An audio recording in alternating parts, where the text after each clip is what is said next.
Welcome everybody. Thank you all for being here today. Welcome to the media event. We have an exciting night before us. So I'm Emily, this is Marisa, we're your hosts for today. And just to give you a little bit of an overview how everything's gonna go and some rules as well.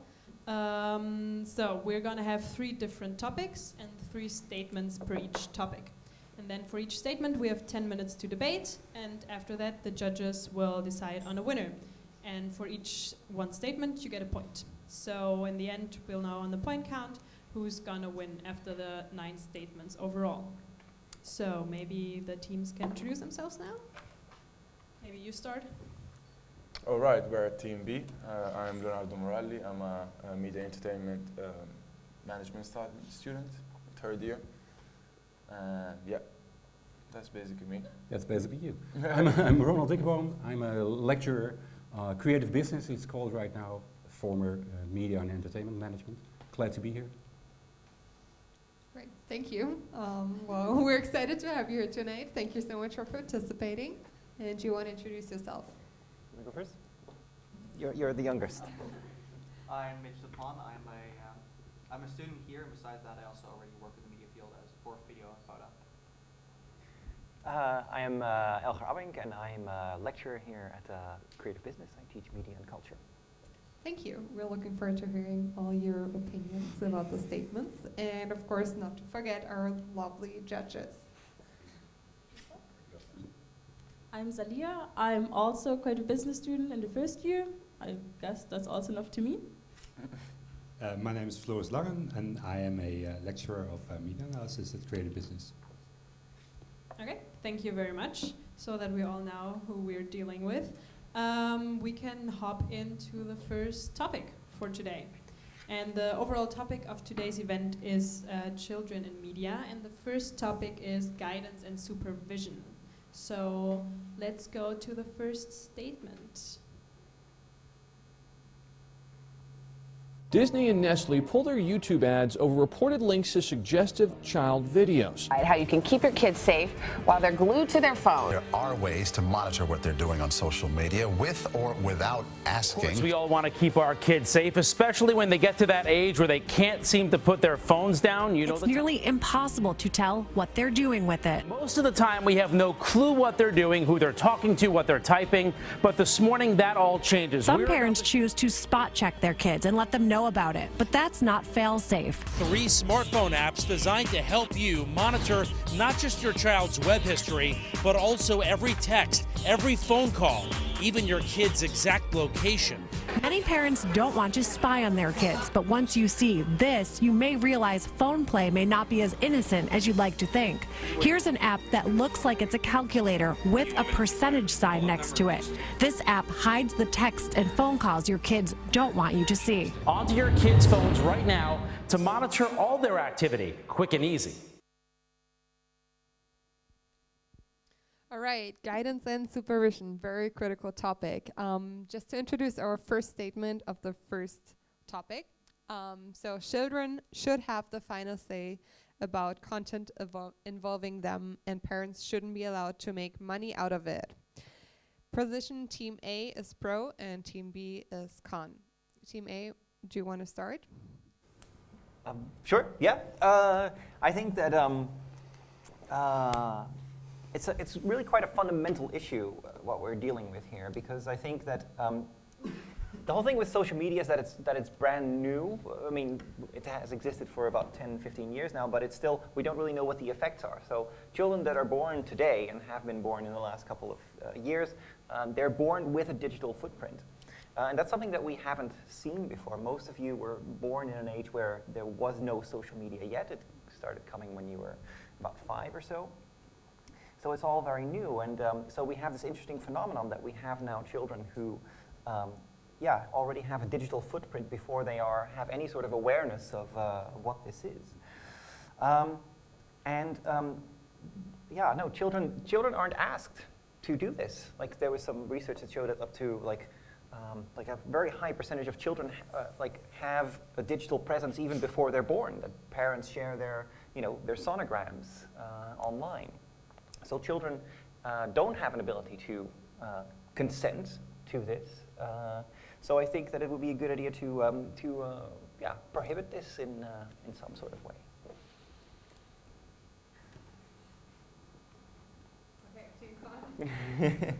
Okay, well, first of all, if I may know, in general, when we're talking about children, right, and children in media, so I want to make an overall statement because that might explain why we are pro or against certain issues here. If you look at children and basically look at teenagers, then how would you describe the average teenager nowadays? Well, basically, they're moody, impulsive, risk-taking, under the influence of peer pressure, and so on. So I guess every time when we look at children and or teenagers, you should think they need guidance. So also in this case, I guess, so children, they shouldn't have the final say, and parents should have that, because children they're, like I said, they're impulsive and they don't really know what they're at, and they need some sort of guidance from their parents. Leo? Yes.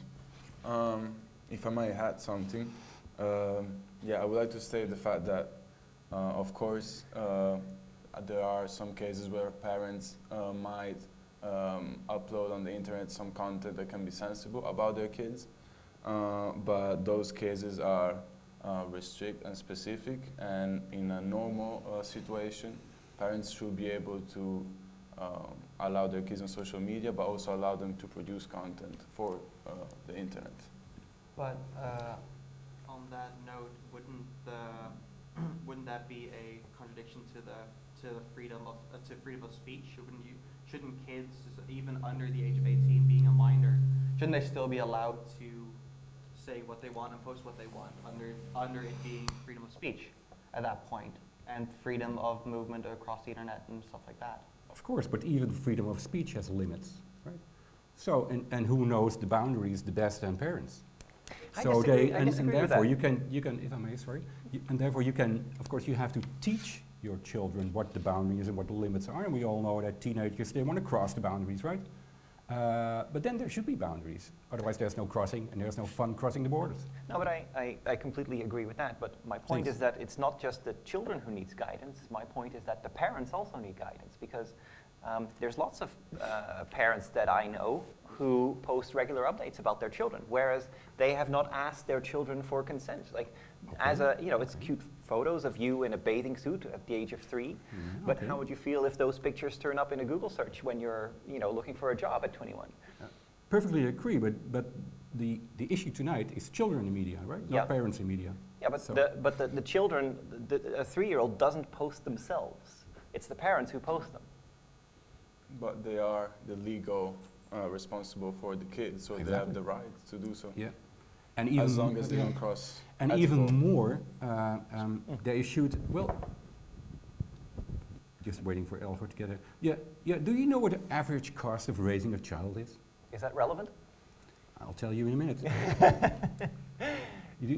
Yeah. Any idea? Well, it's $14,000 annually in the United States, of course. So, well. Looking at parents shouldn't be allowed to make money out of it. Of course they should be allowed to make money out of it, because kids got a lot of money. No, I think this is a fair point. Thanks. My wife and I are having a baby, and we have discussed this as well, and one of the first things we looked up was how to monetize our child. As soon as they could, mow a lawn or something. Flores can tell you what it will cost you. Yeah. So why not make money out of your children? It's a great business model. I think it's a matter of principle, Ronald. I think that life is a matter of principle. So of course, but it's what principles you hang on to. And if we look at the past, families were having kids just to help them financially. It was a current thing. Yeah, well, I think on the money thing, I think you have a very good point. But I think that on the whole, I think we should not really focus on the question. We shouldn't worry about young children posting stuff online. I think what we should be concerned with, how do we teach parents to do this responsibly? I think that should be our main focus. And then, if I may ask, who should teach parents then? Other parents, or? That's a good question. Yeah, I think so. Yeah. So? Yeah, I think there should be more of a general awareness of what it means to post stuff online.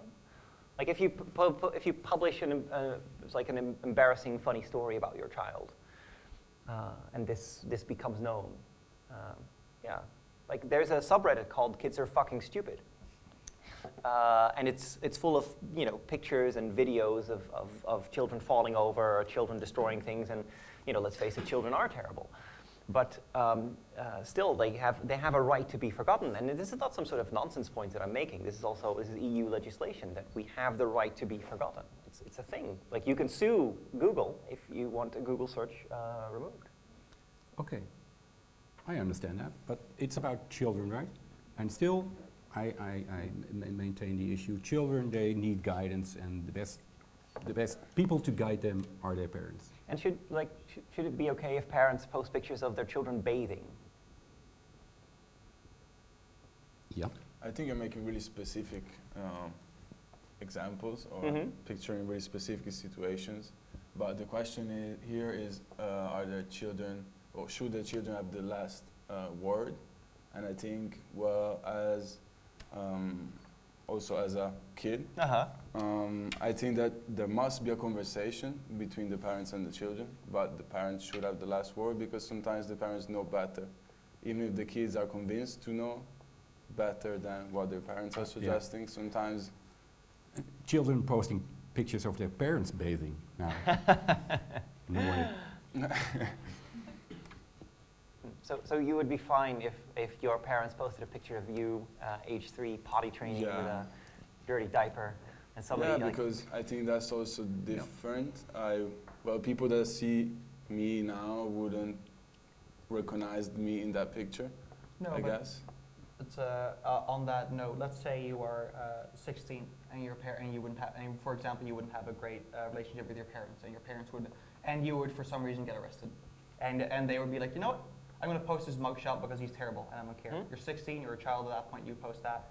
And 2 years later, you're 18, your record gets wiped. If you later want a job, at that point, they go through and they see a completely clean record, and they wouldn't know. And then you're 21, 22, and they do your background check, and they look you up, and they say, we found this mugshot, and you don't have a criminal record. Well, and well, at that point, they might that's really say, specific, but to your point, the fact, well, what will prevent me to finding a job is the fact that I got arrested, not the fact that my parents did or did not post a mugshot. I mean, the background check will surely say that I got arrested. Well, according to Dutch law, that at the age of 18, if you are a delinquent under 18 and you are charged with a crime, your record will be wiped at 18. Yes. So if there's tangible proof of that in the form of a picture that your parents took, then they could still be like, well, I can still see that you were, for some reason, you were incarcerated or along those lines. Yeah, okay, but these are what if and what would happen. Yeah. But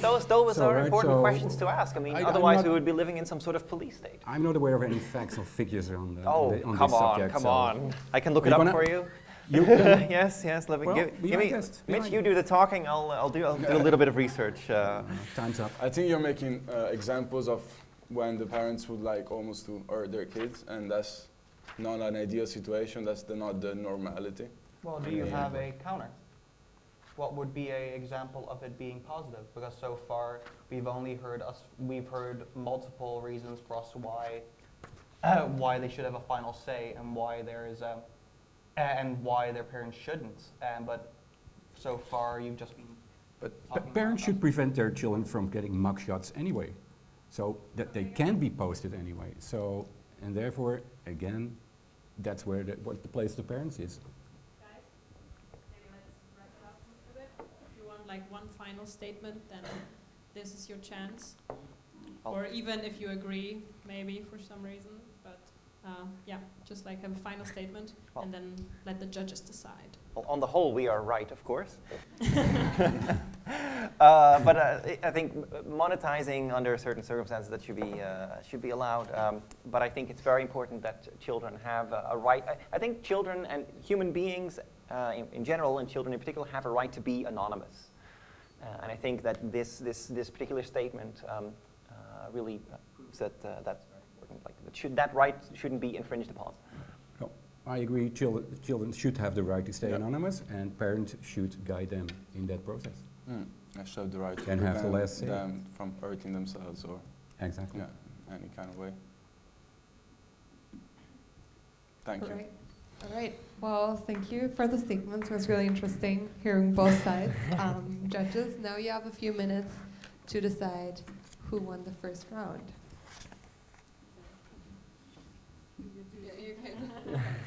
In the meantime, we'll ask our audience, what do you think about this? So maybe some comments. Do you have a specific comment?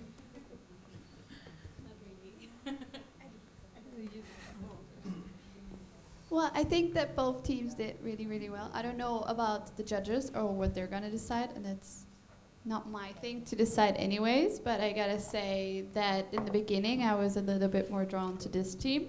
But then at some point when they came up with, like, according to this research and according to the law, I think that's really persuasive.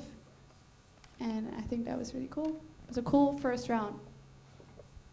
Well, thank you. I think it was really interesting just hearing both sides because, well, obviously, most of us, we have some kind of background because we're from creative business or media entertainment management, but just hearing the different aspects was really interesting. Do you have a specific opinion about this? I think you need to compromise because I have different details I agree with. I think parents should guide, but also children should have a say in it when they don't want something posted online. Do you think it also kind of depends on the age of the children? Because we're talking about someone who's 16 and then we're talking about pictures from 3-year-olds. Yeah, sure. Lots of things to consider. It's a difficult topic. Any other opinions? Anyone from the audience? No? All right. Well, thank you for sharing your opinion as well. I think from the judges, it's time to come to a decision. Yes. Do you also want us to tell you why we picked one Yes, side or the definitely, other? Okay, please. cool, great. Very interesting points made by both teams. Very clearly, your side was on the argument of parental guidance being the most important thing, whereas the blue team made most of the emphasis on the individual rights of the children. Having discussed it, we went back and forth a little bit, but we felt that the way that the argument was presented by one of the teams was stronger than the other, mainly it being backed up by more factual information, it seemed at least. And for that reason, for this round, we give the point to the blue team. Yes. Boom. Okay, first round, the blue team gets a point. Congratulations for your head start, I guess. So, moving on to the next statement of this topic. Identification should be mandatory for entering age-restricted platforms. So now we switch it up, and this team is pro, and this team is against. And again, same rules, 10 minutes, and now you may start. We may start. You may start. Okay, thanks. Well, yeah, I guess identification should be mandatory. I know the issue will be about how to do that because there are technical issues, and of course, children can enter sites and just lie about their age. But hey, lying is bad anyway, right? So they shouldn't do that. On the other way, it could work the other way around, that elderly people are not allowed to enter sites for teenagers, right? But how to check that? Anyway, seriously, folks, would you, I'm going to show Exhibit A to the judges. Would you want your children to see stuff like this? Right? You show it to the camera as well, so Where's everyone. my camera? The red one? The red yes, one here. the red one. I don't know anything about copyright, so. It's legal? But would you, yeah, but would you, your child is coming, right? Would you like this child to see stuff like that? Preferably not, no. Okay. So, there should be as many blockades as possible for children to go to sites like this. And there are many sites, of course, and even worse. So if you can prevent that in any way possible, you should do that. So use age-restricted platforms, yes. I'm not into that for the moment. Okay. The opponent, what do you have to say to that? Do you want to start? Evidence? Yeah, I'll start this one. So I think the first point you point out is technically how would you do that? I don't think that's the issue here. I think mainly the issue here is that the second you would get that at this point you would just be, okay, well, scan a form of ID and give that to whoever. And the problem with that is that at that point you're giving more data, you're giving more identification to companies that have already been under fire for doing exactly this. For example, the Facebook scandal that went on for months, and now with Google, and with all that, at that point, people are now already getting iffy about sharing their data. So what's going to happen once I start giving them, for example, a kid's ID, especially when it is a minor or whoever, even if it's elderly? At that point, you're giving out even more information. And if you would scan a kid, for example, let's say it says like, oh, you have to be over this, and I'm like, okay, sure, and I don't think about it, and I scan my ID because I don't care. All of a sudden, they have everything on me, just like that, one photo. And if, for example, I would make a Club Penguin 2 or whatever, and just like that, it's like, oh, there everything is. And on the side of like, there should be as many borders as possible to access stuff. What happened to the Freedom of Information Act? Like there should be, even if it is like what you showed, what could be seen as offensive or hurtful or terrible. At that point, there is a certain barrier there of being able to like see that. If I would go to Amsterdam, I would go to the World Press Photo thing. Do you agree there should be some sort of age restriction? Do you agree that there should be age restriction, or not at all? There's a fine line between restriction and advisories. That's where the pay system came from in the States, or where we got. So 8 are plus you 10. yeah? So so at that are you in point, favor of age restriction, any age restriction, or are you in favor of children from any age seeing anything? I think there should be an advisory, but the restrictions shouldn't be in place in that sense. Okay. I think we have to look. But it's not about the technical issues there. Like I said in the beginning, technically I'm not sure how to do that. But there should be some sort of restriction there in place. And that's my point. Children shouldn't see anything, and it should be as difficult as possible to let them see stuff like I just showed you. We shouldn't forget that the main issue of the statement is still about identification. Yes, that's. So although I we was talk gonna. about the age Yeah. restriction. No, I was going to say that because the statement is that identification should be mandatory for entering age-restricted platforms, Yeah. and we're very much against this idea because we do have a freedom of information. And well, let's just talk about porn because this is about porn. That, like, in an ideal world, we can. We are all adults. We can access all the porn we want, assuming that it's all legally made and with consent and everything. And there's nobody who can tell us which porn we can watch and which we can't. And that's good because we have also sexual freedom, which is a wonderful thing. So once you introduce this, there's a governing body that keeps a record of, hey, this person likes this kind of porn. And that is the kind of information that could be used against you. Why is that? Which government is doing that? Well, I don't know, but it could be. Oh. It's Yeah, easier. It could be, of course. Anything is possible in utopia, but is it being done? No.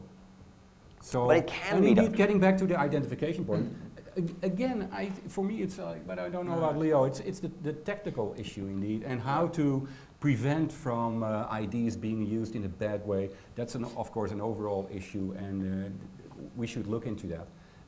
I'm not in favor of I even quit Facebook because of what happened. So I don't have a Facebook page anymore. But the thing is, one way or another, there should be some sort of restriction by identification, fine, and then look at the legal issues there and all the other issues that are involved and make that possible. That's my point. No, I think that recent developments, like what you refer to with the whole Facebook scandal, and also how much data is being used, also in elections, like data is being abused, and this, as Mitch was saying at the very beginning, this would be a gold mine for people who want to use data in a nefarious way. I'm not arguing that. But would you agree So thank you. You're welcome. Would you agree that if there was a way of basically using identification without putting basically someone's data in danger, was just using a birth date, I guess, and not his name, so just The same way sometimes you give your credit card and they are not allowed to see everything that is on your credit card, but just the account number, for example. So would you agree if there was a safe way of using identification? Would you agree that it would be better than the current system where they ask you if you are 18 or not, and that is it? So basically, there is non-existent security there. On the point of your birth date, at what point is that identification? That is just giving. That is just filling in a random arbitrary how many number. people are born the same day as you in the world? A lot, I guess. Yes, but at that point, how is there a? That is not an identification. That's asking me a survey question. I'm asking you if. Would you agree if there was a way to use identification without putting someone's data in danger? Would you agree that that would be better than the current state? Or not? It would, but that once again, that's the point that Ronald point that would be a utopia. We don't live in a utopia where everything is safe. That is not a world we are in. As you saw with data after data breach after data breach, that's a utopian world that we do not live in. That can't seem as a point. But that would be the same. Sorry to cut you off, but that would be the same. The same concept as saying we shouldn't check people that get into airports when they're checking in, because then we have all the information. Like recently, I just read an article about an American airline company that basically used they scanned your eyeball and they already knew who was checking in. And this lady went on Twitter and it was a big thing because she didn't allow for that and she didn't give that information to the company. So would you agree that? It's because it's a different thing. Because we as human beings don't have a right to travel because there are countries that have borders. So there's legislation and there's limits on which countries we can travel to. But there is theoretically no limit to the information that we have. We have a fundamental human right to information. So there shouldn't be some sort of barrier that is similar to airports that says you get the information but you don't. So you rather give access to any under information to any kid of any age? Under extreme circumstances, preferably not, of course, not to children, but no, there should be some common sense guidance, I think.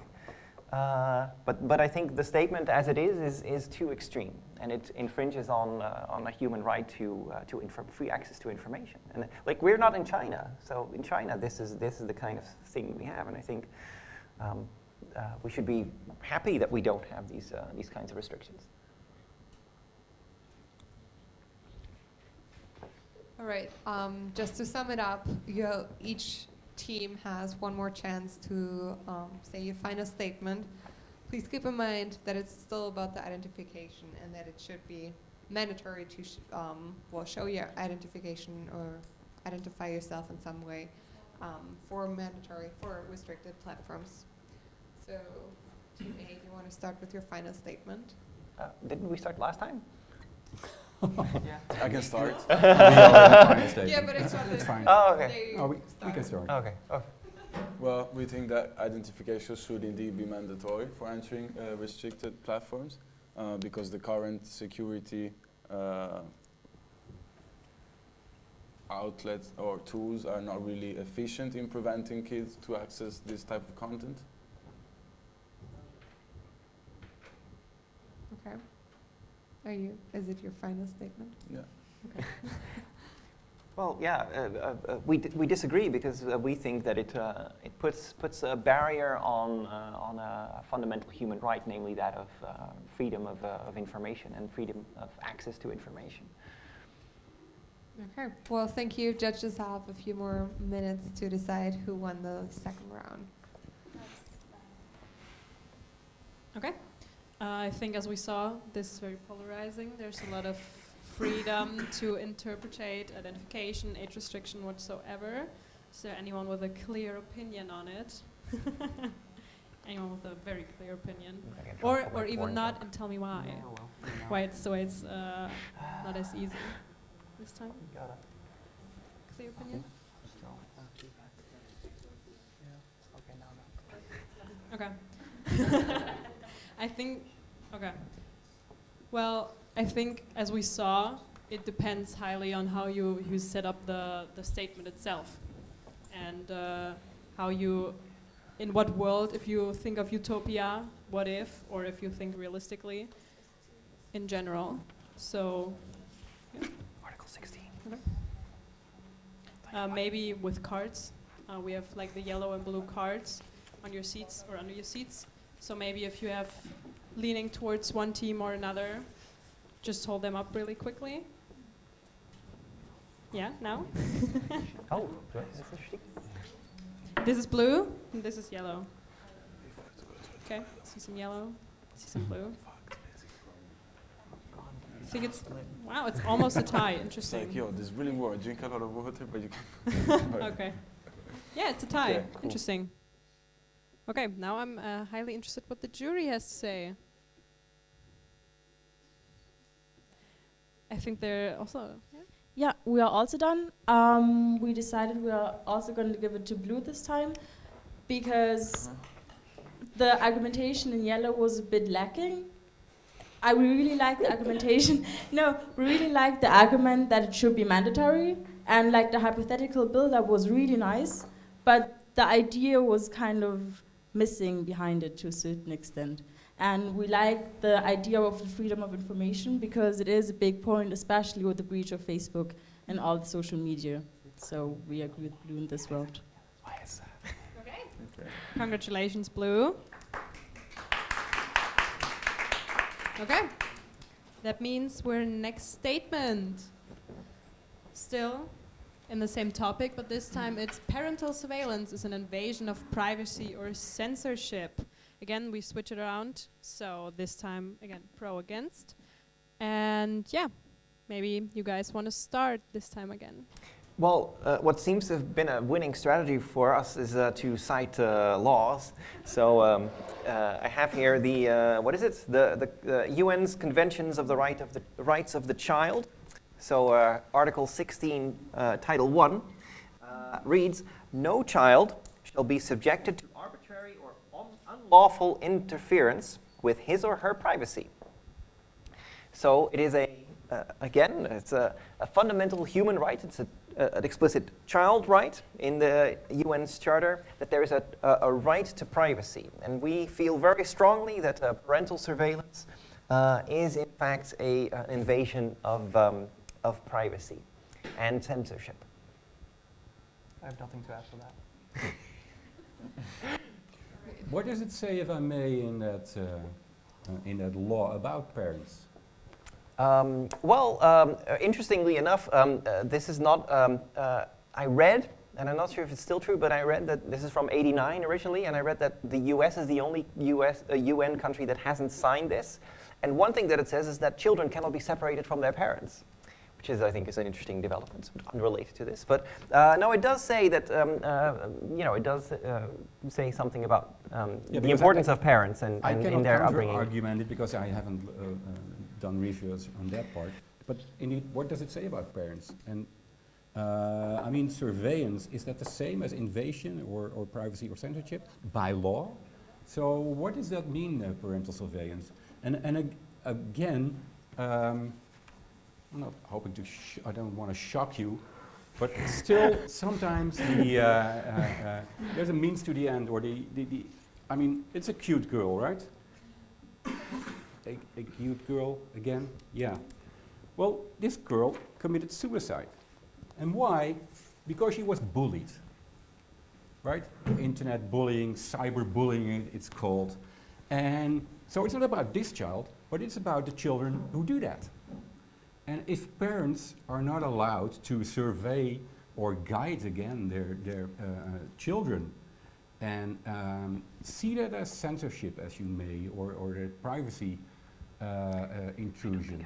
But if parents are not allowed to do things like that, then children get hurt. Other children get hurt. So therefore, I don't see parental surveillance as invasion of privacy, and it's not even in the law, indeed. Leon. I'm not into that for the moment. Yeah, that's But we shouldn't forget that it's about surveillance, not about guidance with a statement.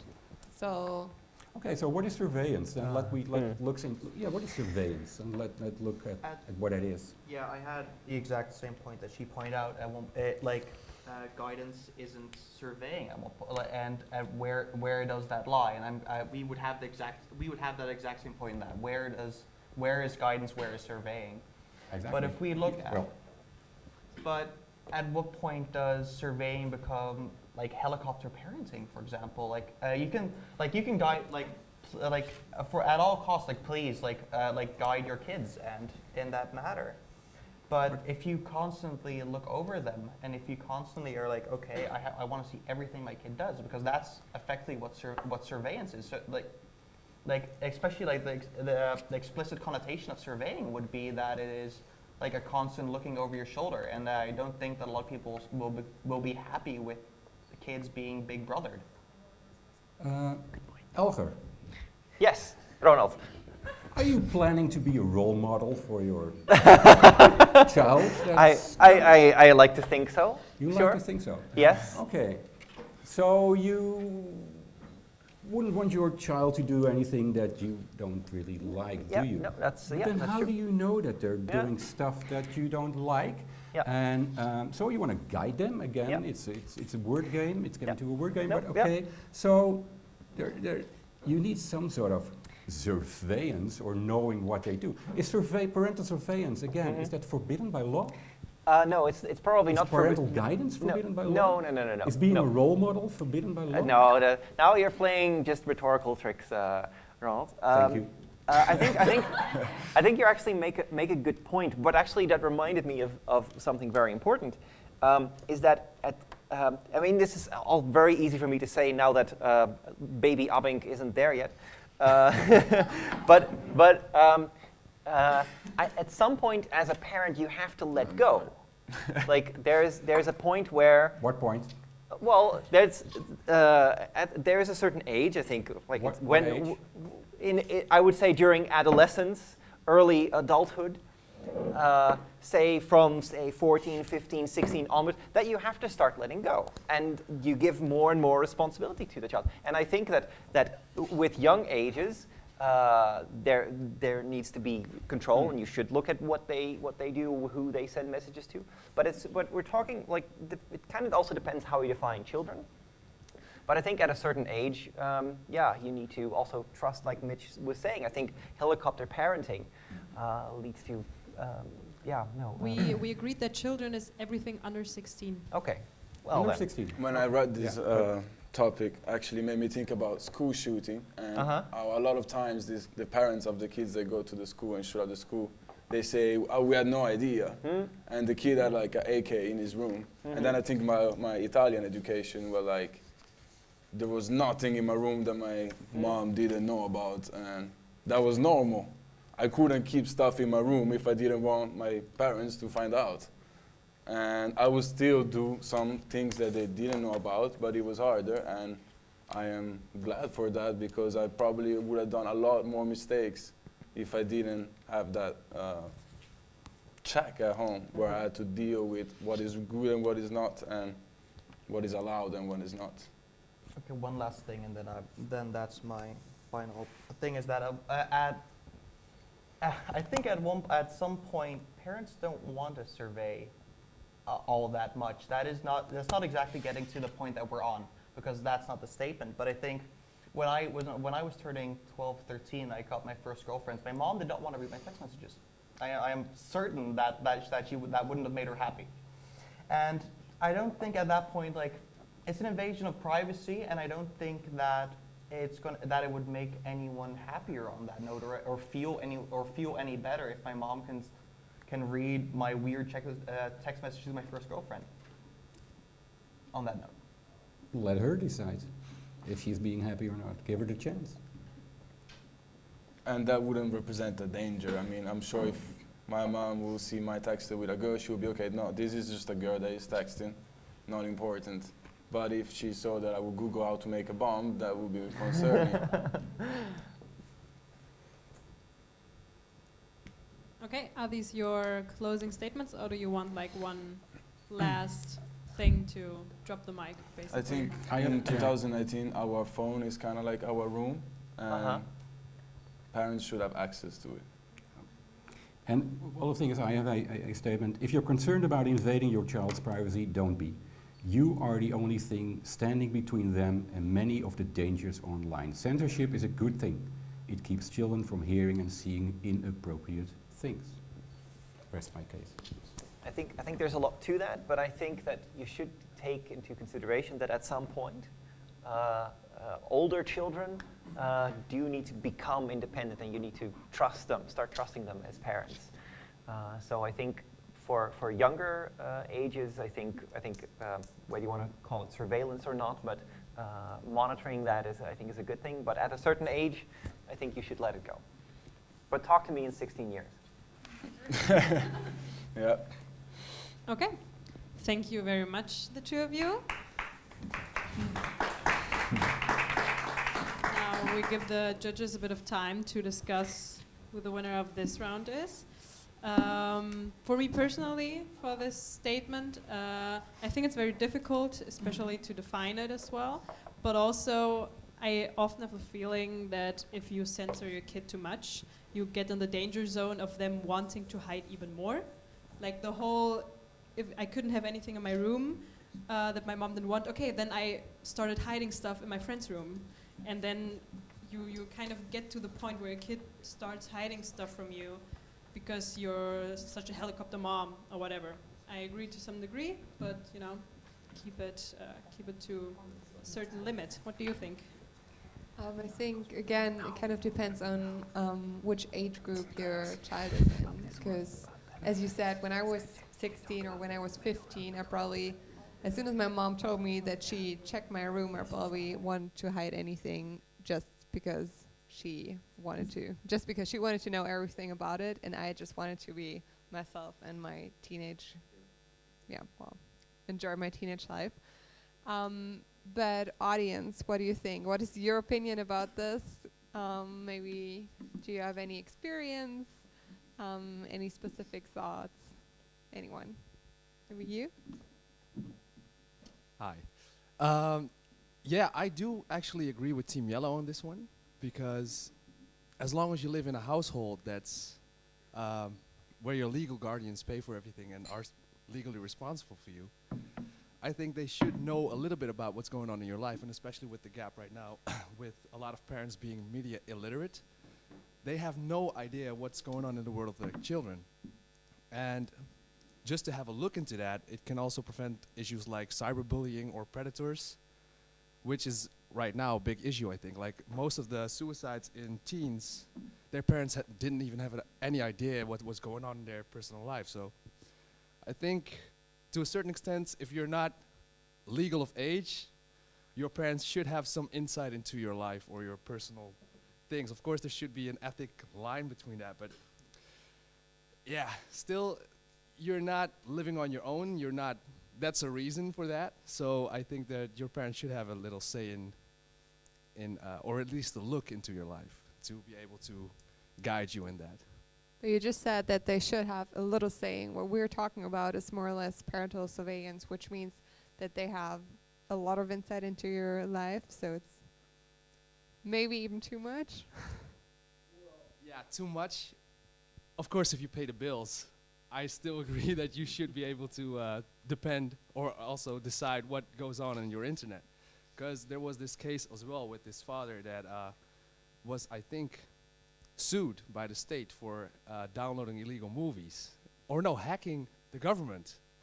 And a couple of years later, they found out it was his son on his computer. So if he would have known about that, I think that would have been a couple of years less lawsuits as well. Stuff like that. It's kids these days are very savvy with the internet, so I think that parents should be up to date about that as well. Okay, I think we can see that it's very diverse in what we think. But yeah, the judges have made a decision, I think, so I'll give the mic on. Thank you. Yeah, having heard that, we were almost going to give the points to the audience, because that was a very good point, actually. Would have been good to hear that from one of the teams as well. Actually, we was quite clear to us who the winner would be on this one. We are this time going toward the points to the yellow team. And the reason for that Yeah, we're in the game. The reason for that is that I think what they made very clear is that the issue of surveillance is a gray area, and that was basically the point they were trying to make. The good closing statement by Ronald helped as well on this one. I think for the other team, your starting point was very good, going for the legal issue again, but you didn't follow through on that, so that was unfortunate. But then you can't keep doing the same thing all the time, of course. Yeah, the yellow team gets the point. Thank you very much. Congratulations. All right, so the next topic is going to be representation in the media landscape, something I'm really curious about, and let's see what we have. Teenagers in particular are really at a stage where they're trying to figure out what they want to be, how they want others to view them. Their bodies are changing. So to look at impeccable, flawless, fully shaped, fully mature bodies on television, I think it's inevitable that they'll engage in comparisons. We have these adult characters playing teenagers with scripts written to accommodate the kinds of scenarios we imagine teenagers to be having. You held a certain fascination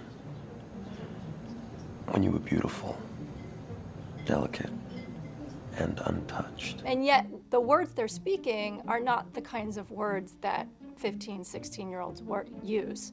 They're much more eloquent, much more articulate. So I think that can really set young people up for problems in understanding issues of consent, how to read other people's behaviors, and even kind of starting to start a norm of discussion before any kind of romantic or certainly physical interaction. All right, before we're going to discuss our first statement, we're going to have a little break of just 5 minutes. Just think about this topic and take your time.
the length of Germany was about the distance between my town and the nearest city.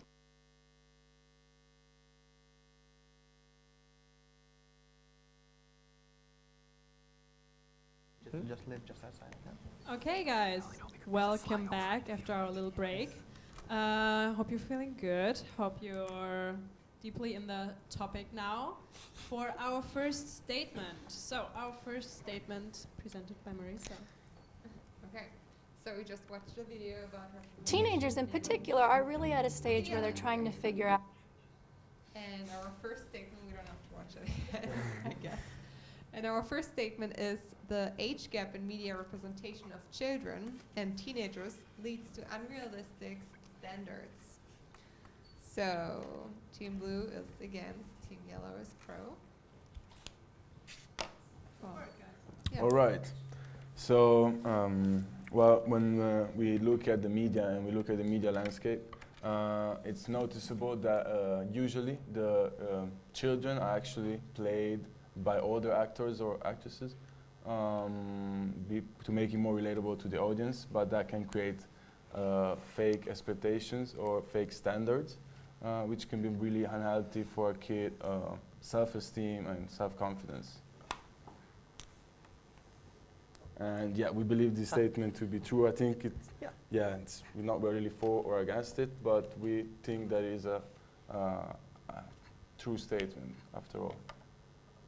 Yeah, we think it's true as well. We would argue that we would like the gap to be even bigger instead of making it smaller, because making it smaller is actually much more problematic than making it bigger. Let me explain.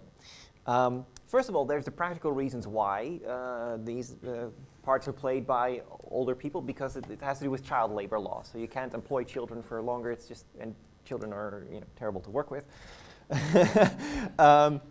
So there's these practical considerations, so there's that. And the other thing was that we think, like, if you have them played by older people, then it becomes less realistic. So we thought that it would be nice that children can actually watch these shows with a little bit more distance and recognize that, oh, right, this is just fiction. This is not how the world works. This is some sort of, it's a play on television, and that, so to make them aware of the fact that they're watching a created reality, and that can be enhanced if you have them have all the parts played by even older people. But, okay, Alger. But don't you think that if children are watching television, that they know that they are watching television and that they know it's a play? No, I don't think so. I think get to the reality shows later, but in this case, no. I think that's a thing with children, is that they are just simply incapable of distinguishing fiction from reality. Oops. I think, yeah. So they need guidance in it, right? Yeah, I've never said that I was. We've never said that we were against guidance. We were just against things like surveillance and control, these sorts of things. Mm-hmm. Do you really think that children want to see me as a 10-year-old child representing their world? Well, in an extreme case, I think that would be. I think it would be an interesting experiment. But the other thing, like, we were talking about physical bodies, but also the little clip was about dialogue. And characters using words and phrases that they would never usually work. Yeah. But that's the same in any kind of fiction, so that's not necessarily a problem that's specific to children's television. Like, if you watch any TV show or any movie, none of the dialogue is actually realistic in how people really talk. For example, to expand on that, like, if we would have a normal conversation and then you would read let's say you're reading a book, you're reading a book of fiction, and there's a 15-year-old in there or a 16-year-old in there, and we hear about their thoughts. We hear about how they're saying something. In the book, it might be this 7-paragraph big passage of how they said something, but in reality, that's not. That wouldn't happen in reality. I think that's a point of, like, people realize when they read something like that, in this case, reading that, it is fiction. There is no misrepresentation, because the representation is, in that matter, just correct, because they realize, like, oh, hey, this is an expansion of their ideas and how they're saying it, and this is a representation of that on a screen or on our page.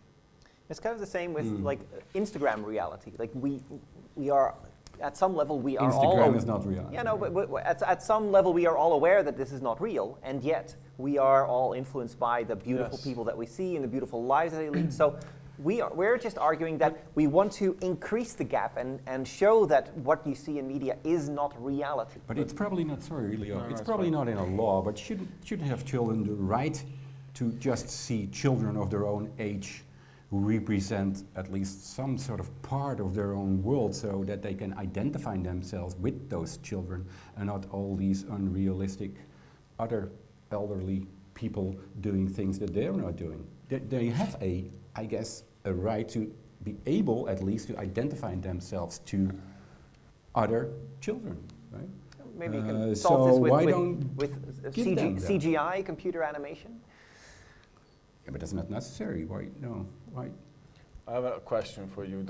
Well, your point is if we increase the gap, then the chances for the kids to realize that they're watching something staged are higher, and therefore it does not really create unrealistic standards because they know that it's fiction. Yes. But then you mentioned Instagram, and well, I know for a fact there is a lot of people that know that what people post on Instagram is just maybe 5% of their life, but then they are still influenced and inspired by these people, and they kind of end up imitating what these people do, even in their lifestyle. Like they might even change their whole lifestyle just because they saw these influences, even though they know that they probably have a lot of other things going on in their life that they're not showcasing on the platform. So I felt like that was a bit contradicting.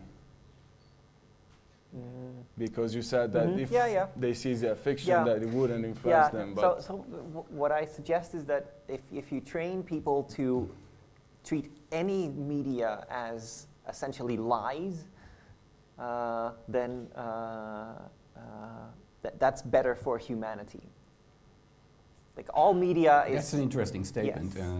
But so there should be no realistic or no media representing real. Oh, I think that should be there, but I think we should focus on creating an awareness that media is not real. Okay, and don't you think there are maybe other ways to discuss that with your child? Maybe. Besides increasing the gap and having them look at older gray men while they're 10 years old? Sure. But therefore, as you are suggesting a solution, you admit that there is indeed a problem with the gap and that it does create. The problem that I see is that the gap isn't big enough. So you do not agree with the fact that a gap, large or small in age, between the media representation and the audience can create fake expectations and unrealistic standards? Can you repeat that? Do you not agree that the fact that there is a gap does create unrealistic standards? Because you're saying that... The lack of gap creates the problem. So the fact that there is not, the gap isn't big enough. But it sounds a little bit like, well, people are not aware of them exceeding the speed limit. Well, let them drive even faster. And then they get aware of, oh well, now I'm really getting there. So I should drive 30 miles or 50? No, let's make it 100. Because then the difference is better and then it's more realistic. I don't get that. I don't know if that comparison really works. No. I'm trying to. For me, sorry Mitch, for me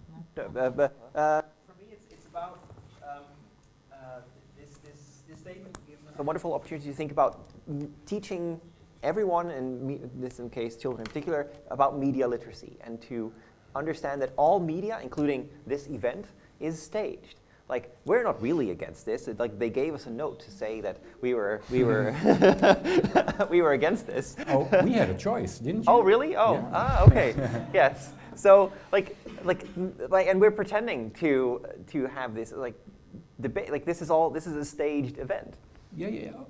Okay, but there is pretending, and there is science fiction. There is and there is some sort of getting close to real life, or right.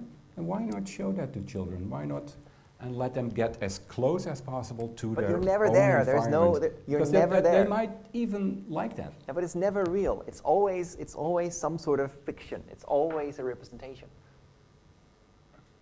It's a representation, yeah, but okay, but it can get as realistic as possible. Why not? I don't know. Like It's there. No, I think my whole point is that you need to teach children at as young age as possible that any form of media is in some way a lie, and it's a beautiful lie, and we make our money with it. But it's a agree, lie yeah, nonetheless, yeah. and I So think you should, yeah. so. Make the gap bigger so that they can see that it's a lie.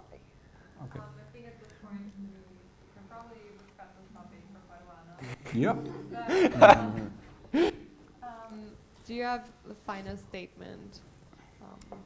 Yeah, sort of a statement. Well, again, like I stated in the beginning, well, research has shown. Don't that, try well, our tactic. Teenagers are going through a challenging and complicating time, right? So, and they should be able to, or get at least a chance to relate to something that's realistic. Because otherwise, indeed, there are unrealistic standards and unrealistic expectations. So, and also it has been shown that that leads to all kinds of sort of what they call body image and social comparison issues. If these, if it's getting too unrealistic. So, give them some more reality. So I think it's the other way around. I think it's because there is a lack of gap. What's presented to children looks too real, and if we make that gap bigger, if we make children aware of the fact that this gap exists, they will be able to say, "Hey, I see this fiction, and I can learn from this fiction, and I recognize myself in it, but I understand that it is fiction."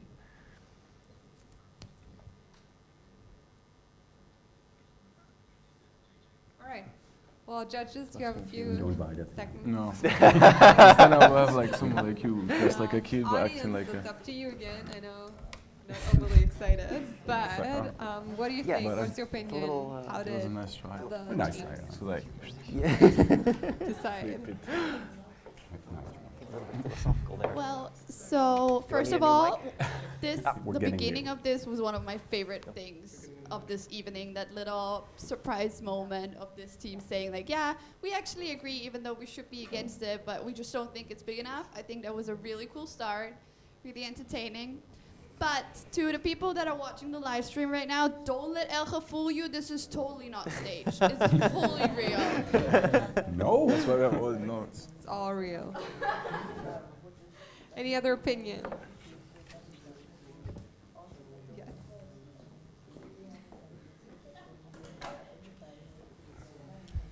I think it's bad to represent Oh, no. teenagers as Yeah. I think it's bad to represent teenagers as adults because teenagers think they are the same, and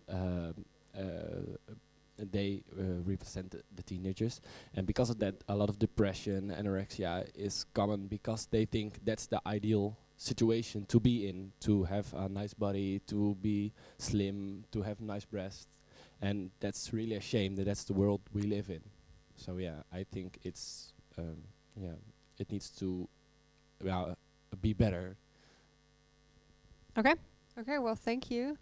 Yes. Have you come to a decision? I think it's very interesting how to assess that. So I'm very curious to see what the judges have to say. Okay, so this time we also had a bit of a discussion between us who we would give this point to, and really liked the example, especially like with the child labor. But in the end, we did go for the yellow group because it was more a bit more evidence there, especially with the identification between actors and the self-esteem that children, the value they might get from watching movies of children the same age rather than older people with a bigger age gap. So yes, this point goes to group yellow. Thank you. Okay, congratulations. So we're 2 against 2, point-wise, midway through. And then next statement is, in the Netherlands, kids' characters have been banned from advertising. A good or a bad step? So, switching around again, we have pro here, we have against here, and the pros, the floor is yours. Well, actually, kind of following up on Ronald's argument that he used to win the previous round, since children identify very strongly with characters, I think this is a great decision to have some restrictions on using children's TV characters to sell stuff, because children are greatly impacted by these characters, and children will find them literally irresistible.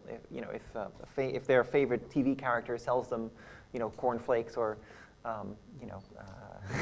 what have you. They're going to get obsessed with it, and they're going to be nagging their parents for hours and hours and hours, and because Captain Crunch told me to buy the cereal. But then, what would be the difference with a character, for example, like Mickey Mouse or SpongeBob endorsing a product? Yeah, no, that's the point. So we're saying that shouldn't happen. We should, like, Mickey Mouse sells stuff to begin with, but those things are heavily restricted, at least in the Netherlands. But how would you draw the line between something that is for kids, I guess? Like, for example, I don't know, like, it would be really hard to make a law that really draws a clear line, fine line between cartoons that really can be used as endorsement for kids to then afford or purchase products, and just other characters that don't really fit in the box. And following up on your point then, make it as unrealistic for kids as possible and use, for instance, Mickey Mouse to advertise for food, because then children know, well, this is Mickey Mouse, right? It's not real people. So make it as unrealistic as possible and have characters that they know are not real advertise this kind of stuff, so that they know that it's not real. But it's not 10 years old telling them, hey, you should buy this or you should buy that. No, it's fake, and they know that because it's Mickey Mouse. No, but they don't.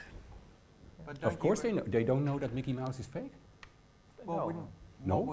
What would be the better alternative then, for them just to have kids tell them to buy this over a character?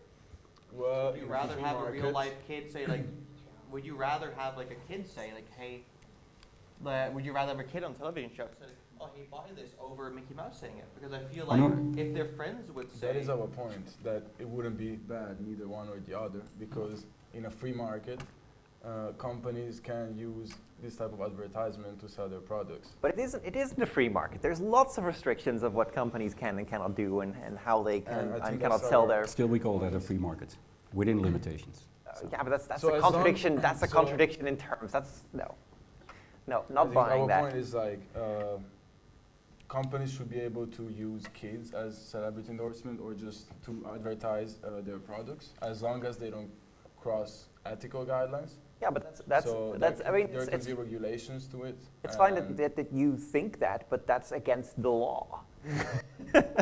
So the law, there is legislation, and it says that there's lots of research that shows that children are heavily influenced by fictional characters, and this is unfair advertising. Like, children are incapable of resisting this. Like, if you see a Coca-Cola ad, you can say, I'm not going to buy this Coca-Cola because I don't like Coca-Cola.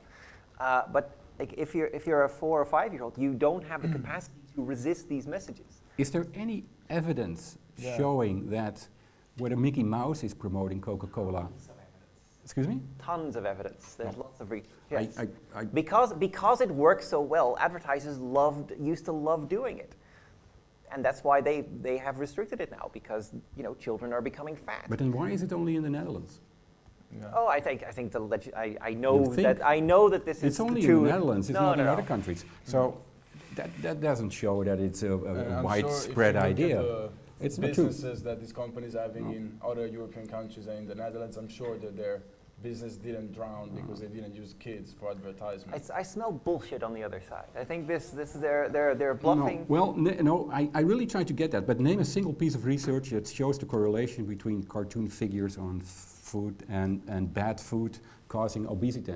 Children actually buying that stuff and getting sick of it. There's no shred of evidence for that. I think There's this is no. I think you're making this up. I don't know any research by name, but no, I think you're making this up because there's a reason why they have restricted this, and that's because like children are very easily influenced by this kind of advertising. It hasn't been shown. Yes, it totally has. Come on. Okay, so now it's a yes and no. No, I haven't. No, really not. I don't believe that. I don't buy that. Like, if it didn't work, why did they used to do it then?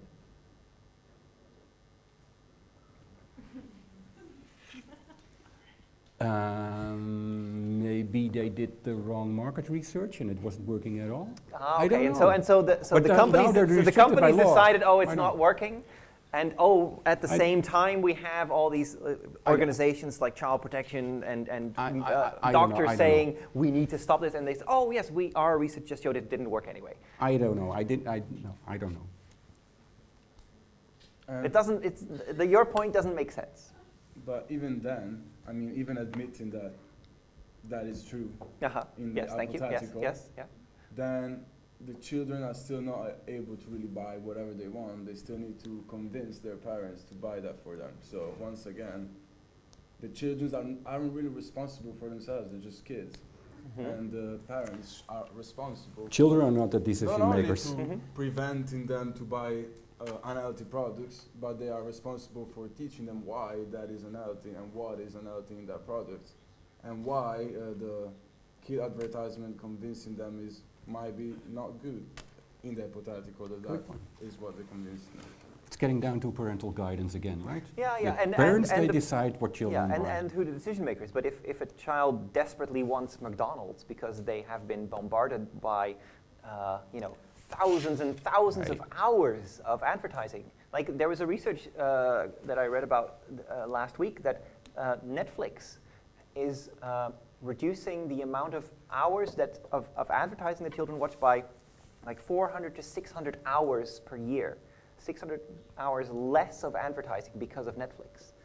So like before Netflix, children like you were like the amount of advertising that you saw has greatly influenced the things that have convinced you that will make you happy. Yeah. Okay, but this is about kid characters specifically. Yeah. So not about Netflix advertising for whatever. No. But it's related to it. Yeah. It's putting restrictions on how you can advertise to children. I agree that there should be restrictions. Well then. Kid characters are not part of that. Maybe in my opinion. Let's hear your final statement to wrap up your thoughts and kind of see and put a stamp on it. Maybe Pro, you want to start? Oh yeah. So I think this was it's a bit of a no-brainer. Of course, it's a good idea to ban this from to ban using kids' characters to sell stuff like that. We don't have Mickey Mouse advertising McDonald's to children because children are there is tons of research that shows that children are extremely susceptible to advertising to begin with, let alone characters that they like. Children are unable to resist this, unlike adults. So I think it's a great idea that this has been banned. Yes. Children don't have to resist this. Parents are the decision makers, so parents have to decide upon that. And parents are role models, and they have to guide their children. Educate. And indeed, that's called education and raising children. All right, thank you very much. Judges, you have a few more minutes to decide who won this round. Okay, let's hear it from the audience, what you think, or even what you think of this debate this time. What do you think, who won? Do you have like a personal opinion? Yeah, you have an opinion? Well, specifically about this point, I think it's a really interesting one. I've looked at it a lot, personally. No, but I think both parties had a very good arguments in this. Of course, it's going to create obsessed kids with unhealthy products, but then I think we step into a new discussion, and shouldn't we just step away from advertising bad products and focusing on advertising good quality products? And in that sense, I think kids' characters can actually help that shift in advertising. Also, what I think is that you said Captain Iglo, or I think Captain Crunch. I think that's also an argument that's kind of like creating an unhealthy or an unfair competition for companies that actually have an endorsing mascot in their company to companies that don't. So it's a very interesting discussion, and yeah. I don't know if I think myself, before I thought it was a really good step, but after hearing this discussion, I think maybe there's a bit more to the story. So yeah, it could be actually a bad step. I don't know. It's interesting. Yeah. Interesting. Okay, maybe next time we should give the judges option of giving the audience the point. You have a decision? Let's hear it. Yes, we have a decision. We felt that one of the teams already basically admitted defeat throughout the whole discussion by not arguing anymore. And then at some point, we're talking about Team Yellow in this case. At the very end, you came up with a strategy which you tried to counter by going for the parents are responsible argument. If you would have followed that throughout the entire debate, perhaps that would have worked. But that came a little late. So we felt that if we're assessing, that's what we're doing, the quality of the argument and the quality of the presentation throughout, we felt that it was quite consistent on the side of the blue team in this case. Shit happens. Congratulations for Team Blue, 3-2 at this point, so we can move on to the last statement of this category. Personally, I'm very excited about this. So the next statement is children should not be allowed on reality TV shows. Ooh, that's a tough one. Yeah. All right, so Team Blue is against and Team Yellow is pro. All right, Team Yellow, are you ready to start? Yeah, another sad story, I'm afraid. There's so many sad stories out there. More evidence. Just picking about children. No, this is really, really sad. Another child committing suicide. And why? Well, she was a child, cute little girl, 11 years old, called Nia, in Mumbai. And she was an amazing dancer, and she participated in 3 TV dance reality shows, including Boogie Woogie, if anybody knows it. But she was pulled out of that by her parents. But she was so disappointed and so feeling so let down that she committed suicide. Now, this is indeed a sad story, and so I think children should not be allowed on these kind of reality shows. In fact, I would go any further, and any kind of reality soap show should be forbidden because it's Temptation Island, whatever.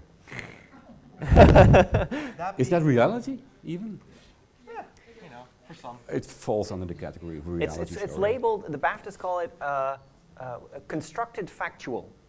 It's a mix between scripted and non-scripted. Whatever, it's causing children damage, and it shouldn't be allowed. So on that, so what you were saying about how about that person committed suicide over a reality show, that at that point that's only saying like, oh hey, this person came on a reality show and it ended bad. But what if you put people on reality shows and put kids on reality shows in more of a way of saying like, oh hey, in an educational way and in a way of teaching kids of like, in a way of teaching is like, okay, there are positive notes to this and this, and if for example you would see a reality show and they like what you showed and like, okay, it was a massive letdown, and you would see her like get on top of that. At that point, that would be a reality show going positive, and you do see people that. But again, this is contradictory to what you said before, right? Like, let's make shows. Let's make media, let's make television as unrealistic as possible for children, so they can see the difference. So don't put them in reality shows and see themselves. Don't let them be part of that. I think we shouldn't get confused by the term reality show. That I think what Mitch was trying to say, and I think he was making an excellent point, because this is our side. Of course.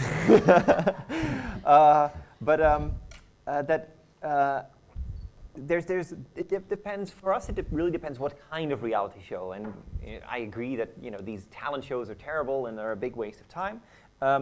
I think people have the freedom to watch it if you like that kind of stuff. Also, like different kinds of islands that people go to. It's wonderful entertainment. But that's not the only kind of reality show that exists. There's also shows that have a lot of integrity and are platforms to discuss serious issues. So I think recent debates about serious issues such as mental health, but also taboo subjects like child abuse, if there's a platform to talk about these issues, they become less of a taboo and it becomes much less of a problem. So I think there's a huge responsibility for media professionals such as yourselves. But so that should be done with great care, and you should have like supportive child psychologists, and really take into consideration the ethical considerations. But I think there should be. I'm very much against taboos, and I think there should be room to debate all kinds of issues. And if there's circumstance in which there's something to do with children and children appear on this program, I think that should be possible to watch. And building on top of that is that I'm going to go back to point 2.1 where you said that there's an age gap in there's an age gap in media representation. You believe that age gap is there. Well, but the thing is, if you would at that point remove kids in totality from reality shows, there is no representation. So the only thing that kids would then do is look at the other people in a reality show, and if those are a negative influence on them, that just leads to even worse results than if you would have kids in there that are of positive influence. Yeah, but you're basically like, well, before you mentioned the utopia and the real world, and I feel like now you're on the other side, now on the side of utopia. So, okay, what if we have a wonderful reality TV show that highlights what, I don't know, kids' real life is about, and as some sort of role model for other kids in the audience? Well, yeah, that would be ideal. But in the real world, a lot of productions, they make content to reach the highest number of viewers. And basically the chances of having a kid shown in embarrassing moments or stuff of that nature is way higher than having our program about role models in kids. No, I think that's a really good point. I think that's why I was emphasizing that there's a huge responsibility on producers to do this in a responsible way. And we've seen this in the last couple of weeks. It wasn't so much about children, but there was a huge debate in the UK because there was a participant on a reality show who also committed suicide. Yeah. So they're really rethinking their ethical standards and their duty of care. But I think, kind of coming back to some points that we were making earlier, I think the importance of freedom of expression and also freedom of information and having a platform to discuss things like take an example, childhood obesity. So the more and more children are obese. Nobody really knows why that is, and to completely, if you put it in very black and white terms, to completely remove children from this sphere where this important problem can be discussed. That's quite extreme to say children cannot be part of this. But you can discuss these issues, but not in a reality show, right? Well, it depends. It depends how you of discussing that. You don't need reality shows for that, and you don't have to put obese children into reality shows to teach children that about obesity. Right? There are other forms, and you shouldn't do that. And basically, you are more into the law stuff, I guess. I didn't look into all the laws. But isn't it child labor if children are being exploited like this? So that's even against the A law, I would say. Yeah, up to, I believe it is. You have to double check that, but I believe kids are allowed to work up to 12 hours a week. That would be one shoot day, for example, and up to 8 o'clock at night. So as long as it's within those parameters, that's how those talent shows work. They shoot in the morning 1 day a week.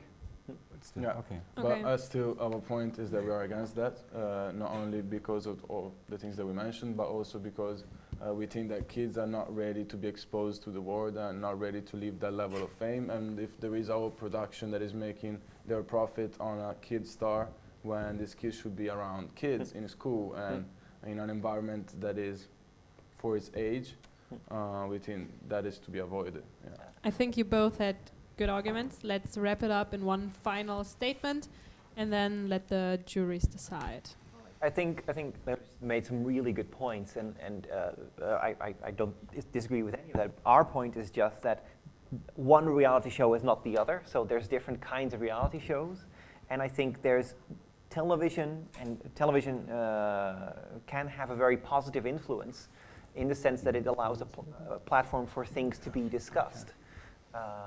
Yeah, so it can have a very good educational function if done properly. So if managed properly, if taken good care of your participants, in this case children. Yeah, so we think there should be room to have children on certain kinds of reality shows. Well, we agree that in the ideal situation that could be plausible, but at the same time we think that the chances for that to happen are really low, and it's way more likely for kids to be somehow damaged by the experience for the rest of their lives. All right, thank you very much. Thank you. Jury, it's up to you now to decide. And the audience, as you know, you have those blue and yellow cards. So for now, we ask you, what do you think about this topic? I'm going to read it out loud one more time. So children should not be allowed on reality shows. So blue says they're against it, and yellow says they're pro. What do you think? So I think it's more blue. Yeah, pro. All right, well, interesting. Well, I mean, I also agree. I think it's not as easy to say, just in general, to say that there shouldn't be allowed on reality TV show, because it kind of depends on what kind of show it is, and if it is something like Keeping Up with the Kardashians, maybe.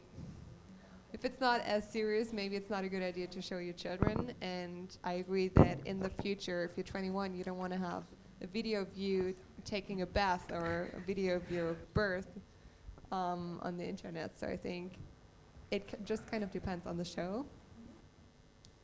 Well, I think it's a bit double-sided for me, because I feel like banning them completely, as they said, misses the whole representation in itself. Like if you grow up with the reality TV shows where no children appear, it's super unrealistic, and then you have to question yourself, it's actually reality TV. But also you have to kind of take into consideration the effect it has on children, child labor, etc. So I think I'm very much on their side in the precondition that producers have to kind of figure out a way to make it less invasive in their life in general and their future. I think that's my opinion. Yeah? I think it also kind of depends on how exactly they're portrayed. So just a mixture of both. Alrighty, we've got to wrap it up. So jury, have you come to a decision? Yes, we have. This was a really hard one, especially since both sides had quite good arguments this time. Well, all of the times, but this time it was quite hard for us. It was stronger getting there.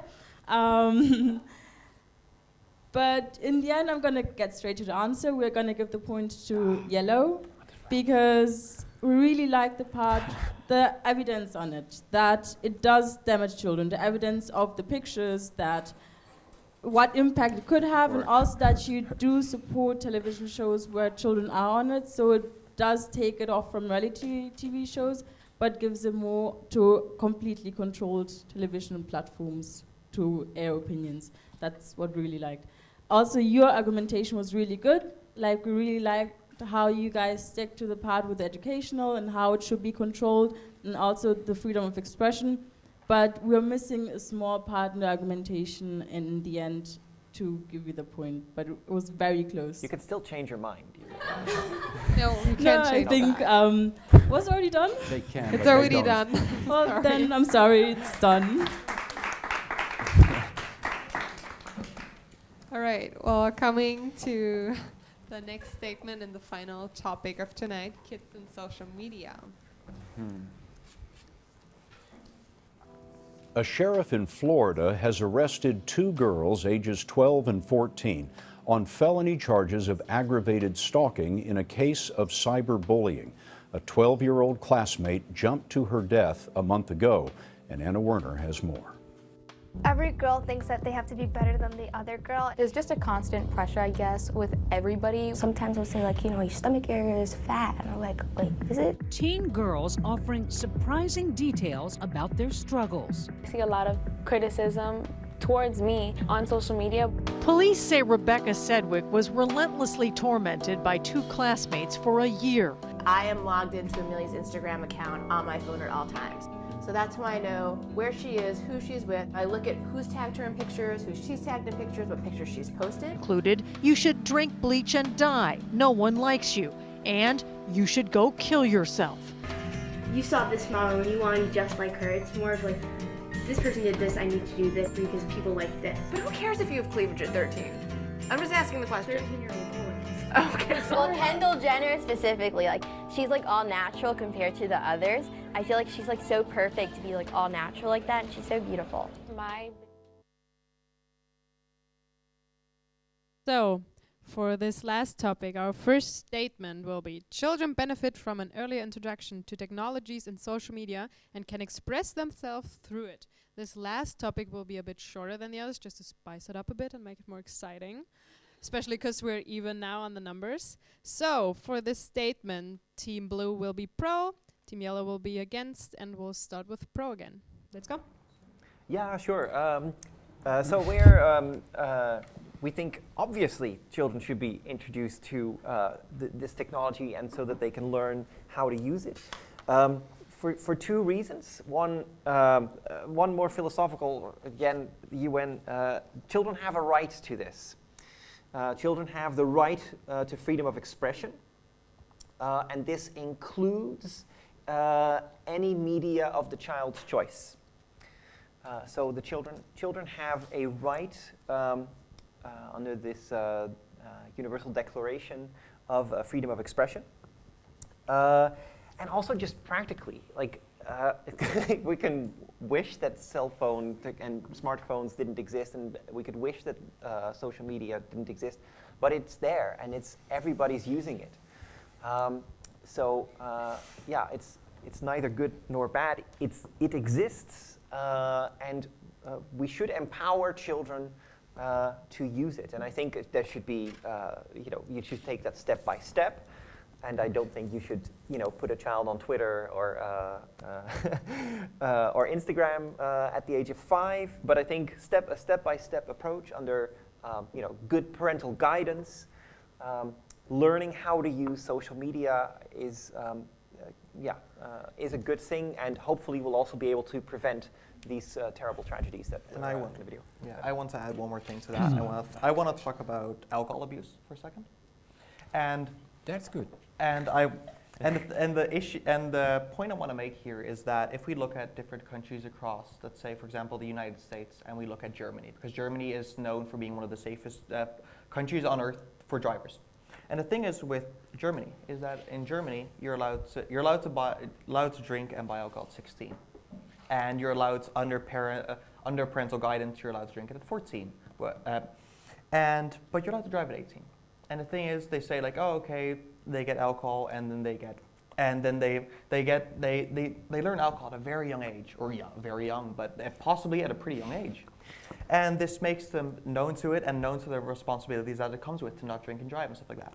And then if we hard cut to the United States, it's 21. It's 21 to drink there, 16 to drive. For example, I grew up in Canada. I wasn't I grew up in Canada, allowed to drive at 16, 15 before we don't that. have much more time, right? So can Yeah. you get to the point?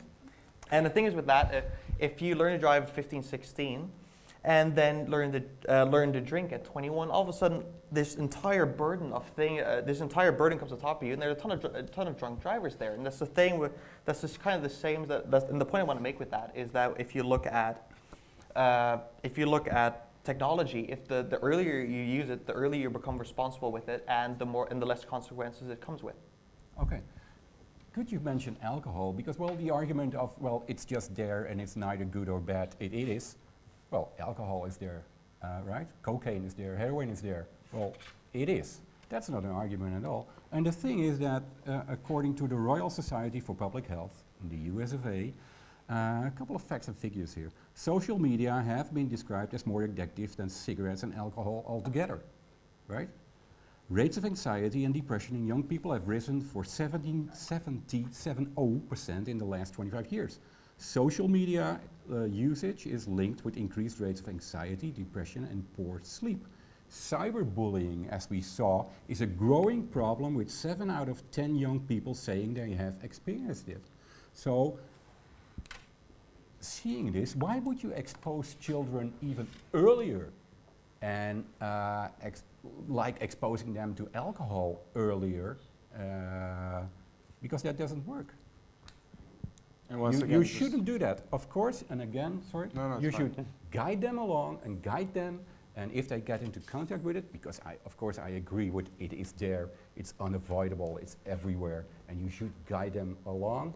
But they shouldn't at a too young age experience these kind of things, because there are very, very bad side effects. Yeah, no, I just wanted to remember everybody that they all said that children is under 16 of age. And if we look at for example, Instagram or Facebook or Twitter websites where they talk about what age is suggested for parents to allow their kids to use these platforms, is mainly plus 16, and for example for Instagram is plus 18. So there must be a reason why these companies themselves are suggesting to basically not let your kids on their platform before that age.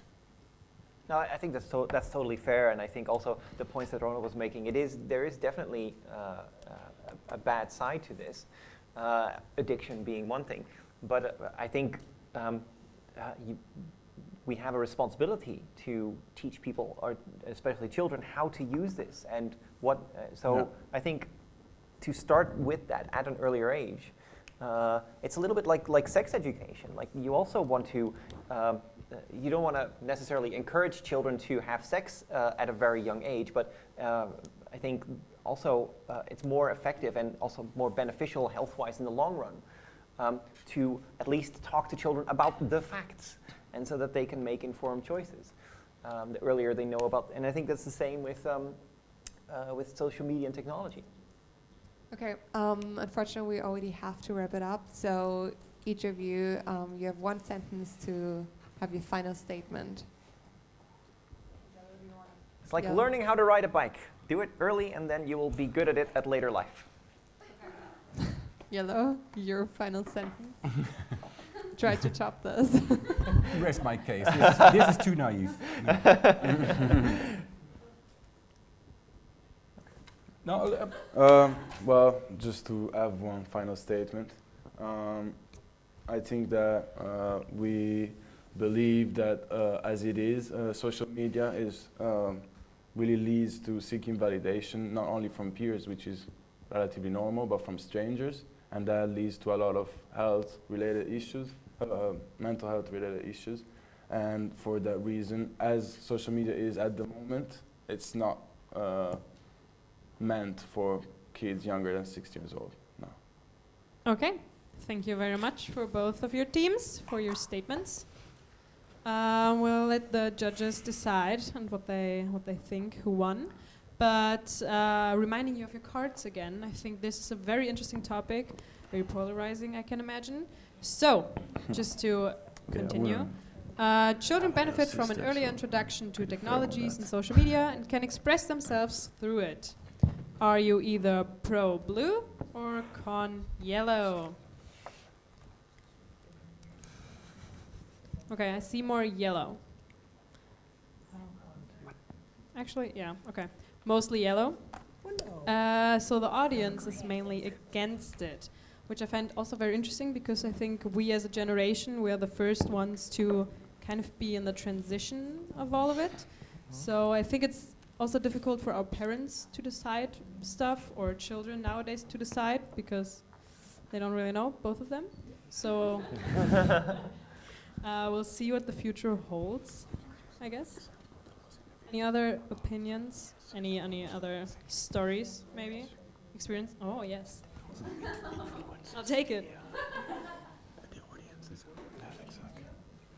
Well, I think this is a pretty interesting topic because when you started with your arguments, I was with Team Yellow. However, as soon as Arthur started to mention the parental surveillance and also the control that you can have, I was like, okay, well, maybe I'm going to switch my opinion because it is good to start at an early age. However, maybe there should be a balance or like a regulation that like 4 years old has his own Instagram account and is managing its own Instagram account.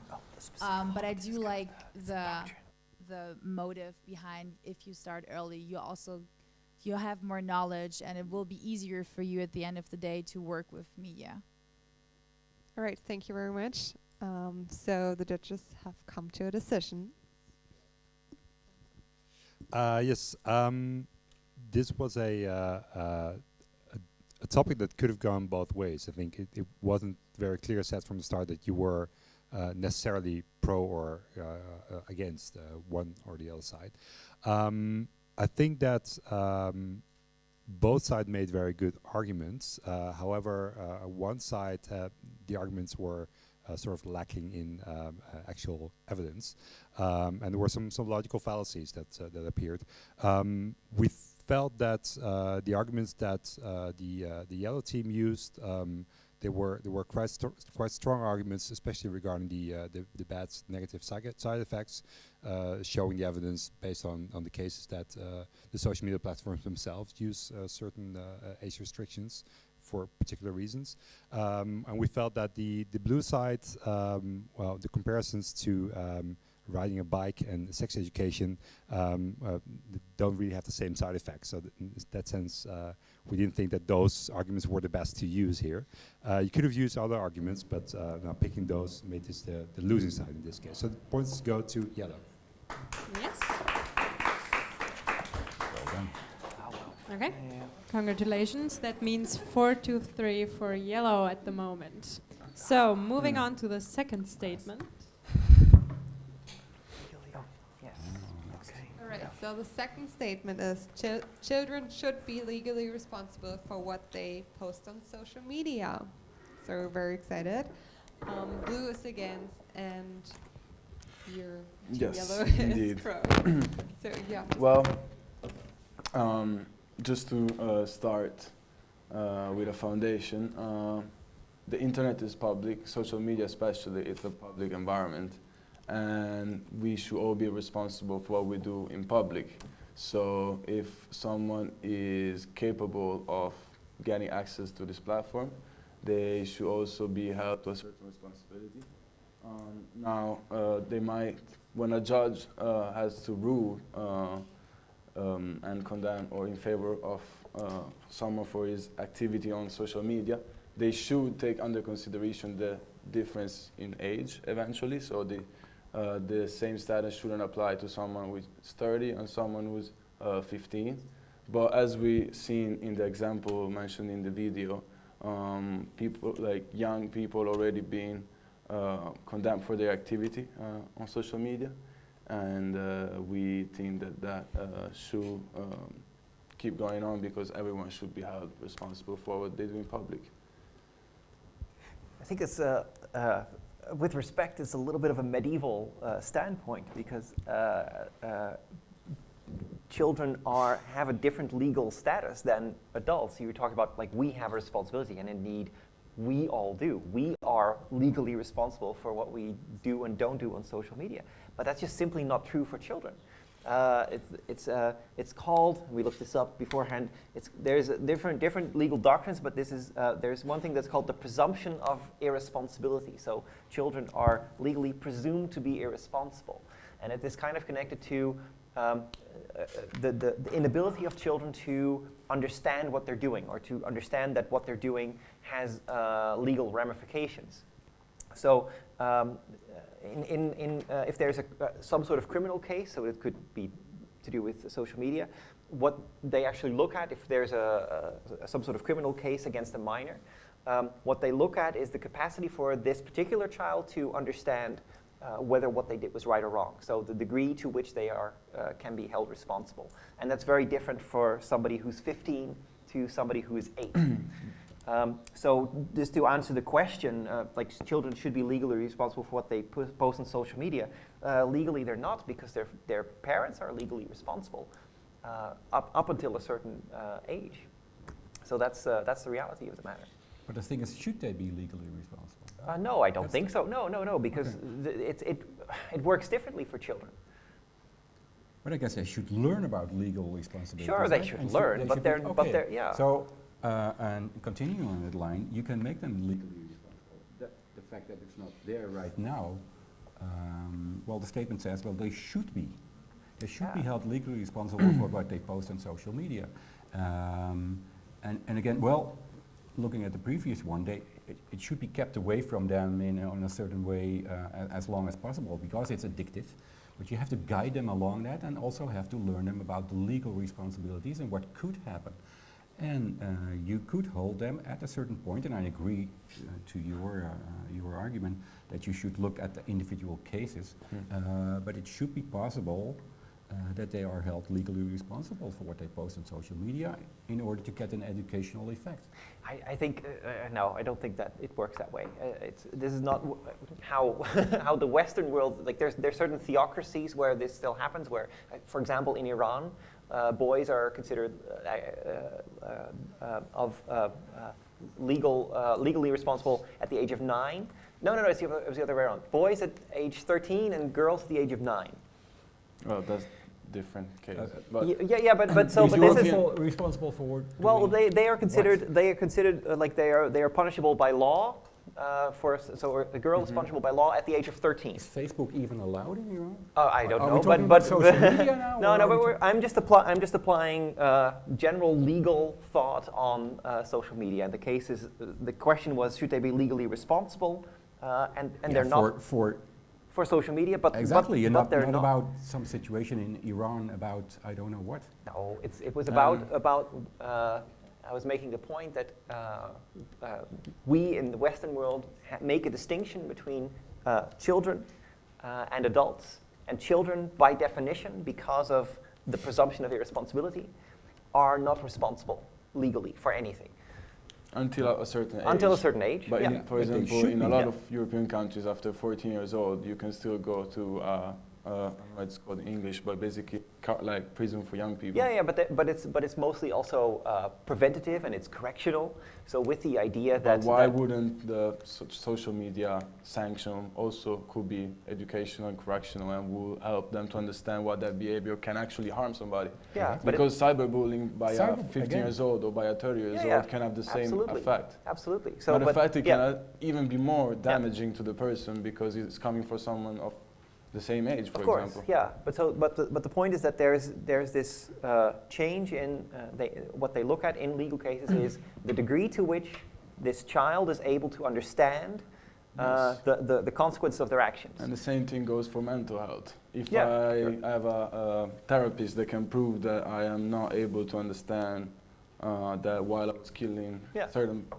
individual, I was out of my mind, then I wouldn't go to prison. No, and I think that's justifiable. But I'm still legally responsible. Yeah. Exactly. Even if I don't you're not you're not okay, legally guys, responsible. we actually have to wrap up this statement. So you get one last chance in like 1 or 2 sentences to give your final statement.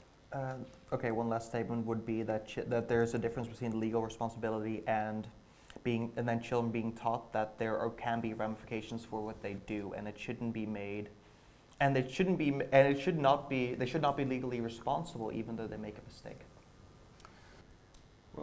I would say that if we're talking about parental guidance, right? If parental guidance or control fails, then children should learn about legal responsibilities. And again, all actions are permitted to scare off children to start things like cyberbullying. All So make actions? them- All actions? Okay. Can I no. punch them in the face? Or action ethically. Oh, sure. I'm losing points again. We're at our Florence, final forget I said that. No, so, well, if this helps them, I'll take out the whole part. So if it helps them to scare off by making them legally responsible, so be it. Okay, well, thank you. We have to wrap it up, unfortunately. So you have a few more seconds to decide on this. Right, audience, what do you think? Any opinions on that? So again, should children be legally responsible? Okay. Sometimes you get a counter. Well, I like the arguments again on both sides, but I do have to agree with the yellow side on this one. I think that at this gap of generation right now, parents don't have all the knowledge and know-how about how to guide their children, and there's a big Wild West uncharted territory on the internet right now, and children have kind of free space there just to do whatever they want and like, and without legal responsibilities, because it seems as a virtual, unreal, almost game-like universe that's not real. But as they also mentioned, the effects of that are very real. There's a lot of suicides, a lot of social or even antisocial behavior coming forth out of it. So I think there should be some kind of legal legislations towards kids to make them aware that what they're doing has real-life consequences. So, yeah, I'm gonna go with yellow on this one. Okay, thank you. Perfect. So, have you come to a decision? It's a hot one. Yes. Last minute decision. It was nearly tie again because we had a really hard time deciding. And what is that? Okay. And I think what saved you guys again was the legal terms. Very, very close to losing though. Very close. Because the parental guidance part, is this working? Yeah. The parental guidance part is definitely a very good point to consider. And yeah, this was a very hard decision to make. So, Team Blue. One more question. We can do this. Very exciting. I would have done the same. It's a tie. So now, last statement. Literally, as the judge said, make or break. So our last statement. The responsibility of being a role model is shifting more and more from parents to celebrities and internet personalities. This time, the blue team is pro and the yellow team is against. So that means Team Blue, get started. Yeah, well, we are in favor of the statement. We see this kind of as a statement of fact.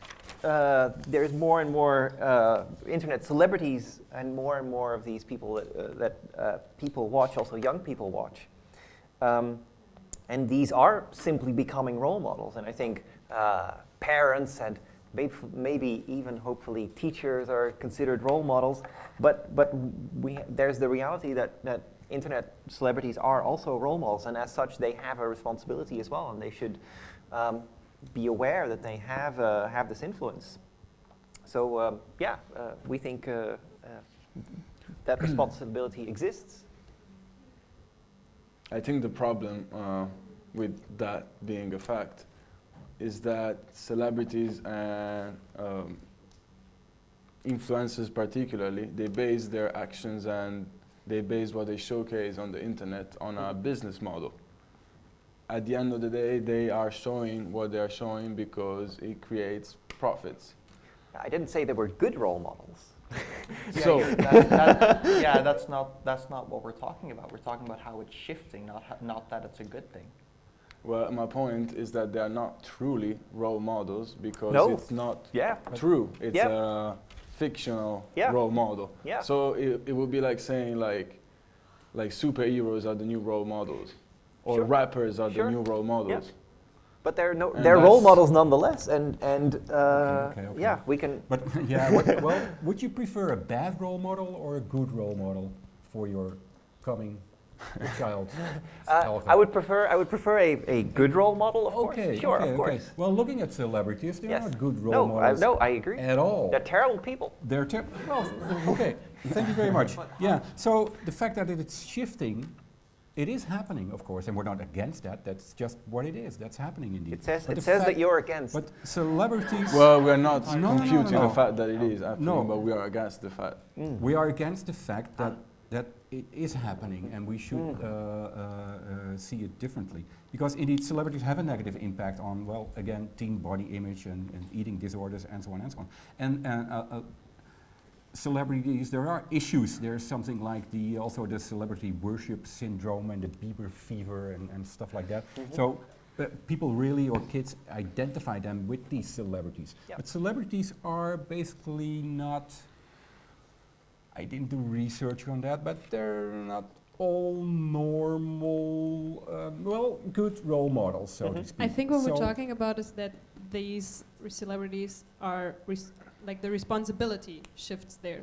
So let's maybe focus on to clear it up a bit, that these celebrities are getting responsible of being a Okay, role but they model. don't feel that responsibility, because if they would feel it, they wouldn't act the way they are acting. So they're not good role models, they're bad role models And most of the time. Any So- celebrity in history always answer to the question, do you feel responsible for your audience, saying no, their parents are, and they should be able to understand this art or whatever I am providing. No, I couldn't agree more, but that's why Thanks. in an ideal world, I think that they should feel that responsibility. So they should, I would encourage that. If you are PewDiePie, you should be aware of the fact that you hold this power over these vast audiences of young people that watch you, and you should. And even if he doesn't take that responsibility is still there. And I think that's that's also one of the things we need to state here, is that even if they don't take responsibility, it is shifting, and that's been that. No, I Yeah. of course, I guess we all agree on that point. That's just looking at, what's happening right now. No, but it's not, well, the fact is we thought, well, being against this is stating that we see that that's happening, but that's not a good thing. No. So that's how we interpreted this. And that's why we say, well, it's happening, but it's a bad thing. Yeah, we So kind of therefore we arrive are at the same. against- Yeah, I think we have a kind of a We're common fighting point. we're fighting a But- different argument. I think our point is that it's kind of silly to expect celebrities and basically anyone with a following online to be responsible for all the people that follows them. Like, it's kind of like saying you expect the president to represent every citizen, but that's not the case. There is always a percentage of population. Oh, but it should be, though. I think the president has a responsibility to be a good role model. PewDiePie has a responsibility to be a good role model. We all have a responsibility to be good role models, and we do either every day is different, and we do a good or not so good job, but we should try. I think we should take that power away from celebrities to be so influential on our perception of good and bad, of cool and uncool. Yeah, and but we should. Okay, maybe But I let's don't know arrive how. to I think final statements. Our final statement is that No matter the fact of positive or negative Yeah. role model, just of the sole state of fact that it is shifting or not. well, our final statement is that a role model shouldn't be someone that is basically creating reality content which is not real for profit. No, but the fact is that this responsibility is shifting. So these internet celebrities, whether we like it or not, are becoming role models, and we have to decide whether we think they're good or bad role models. And if they're bad role models, we should encourage them to be better. We don't like it. No, we don't either. But it's the fact. Okay. All right. Well, again, it was more or less just about whether it is shifting. Thank you for your final statement. Jury, you have now the big decision to make. All right. So one more time, audience. What do you think? Yeah. I can drink. I absolutely think that the responsibility of being a role model is shifting more to celebrities and especially internet personalities. And I personally think that internet personalities becoming more of a role model rather than celebrities is a great thing, because I can actually believe that internet personalities are real human beings. Like if I take PewDiePie and I take Kim Kardashian, I will absolutely believe that PewDiePie is an actual human being that exists, because he has flaws. He shows that he has flaws. He leaves in goofs and gaffes of him editing, and Kim Kardashian is a perfectly made up, completely fabricated person with no flaws and no actual character. But no, but for real, I'm at Logan Paul is a scumbag who should also an internet celebrity and a way worse role model at that. But again, you see him make mistakes. You see him make horrific mistakes. Other internet celebrities will acknowledge that he made mistakes and that acknowledge that he is a scumbag, and they will encourage him to be better. And I think internet personalities have a much more grasp on the common man and are a much better role model than these perfectly made up celebrities that are just made to look pretty for cameras. Thank you. We have one more comment. I kind of have to disagree with that. It's like the age-old debate about, for example, rappers or Marilyn Manson or Eminem, for example, being held responsible for stuff that kids do and blaming it on their music. It's going to infringe a lot of creative freedom for artists and celebrities if you want to hold them responsible for things that their parents, who are their legal guardians, should actually take care of, in my opinion. Especially as being an artist, that hits home, of course, because it's already hard enough to express yourself these days without being polarized. I think it's a really tricky thing, and I think artists especially and celebrities need to have creative freedom to do what they want and not exactly be role models, but just to be themselves, actually. Thanks. All right. Thank you very much again for your comment. As we can see, it's very difficult for the judges to decide. As we know, this is about the win now. I know No winning is not pressure. everything, but it's a whole lot. It's very difficult. I don't think personal attack at this moment is the best strategy. Keep going. Yep. Well, have you come to a decision? I think it's time. Do we have a pair of dice? No. Just trust Let's your give gut. you like 1 minute, Yeah. and then we make decision. Of course, thank you very much to both teams for participating, Yeah. for giving all your energy. Also, I want to remind all of you that we're going to have Meet and Eat next week, which is going to be awesome. We're going to have food from all over the world. It's going to be very international. We're going to have live music. commercial So I break. hope I will see you all next week at If Cafe.